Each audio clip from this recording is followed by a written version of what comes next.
Hi everyone, this is Heather Lottinen from the Flourish Academy, where our goal is to empower, educate, and elevate you to create a life that you love through the art and business of photography. In this video, we are going to explore a little known feature inside of Lightroom, but first, make sure you check out our sponsor, ymcamera.com, for all of your photography needs.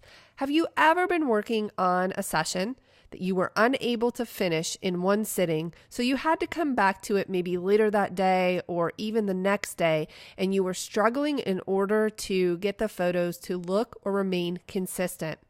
In this example, the photos on the top line have been edited, but the photos on the bottom have not, and I can't really sync them because they're obviously shot in different lighting conditions, but what I can do is jump to the Develop module by pressing D on the keyboard. I'm going to select this first photo that is not edited, and I'm going to enter what is called Reference View by pressing Shift R on my keyboard. Now Lightroom is telling me, hey, drag and drop a photo from the film strip to set the reference photo. So I'm going to select the last one I edited, which was this one. And now you can see I have a reference photo and I have an active photo. And what I can do is come into the active photo and just begin to edit it in order to remain consistent in the look and feel of the images. This can be extremely helpful, and I believe it's a little known feature inside of Lightroom. At least I haven't heard of many photographers using it. Let's take a look at the before and after,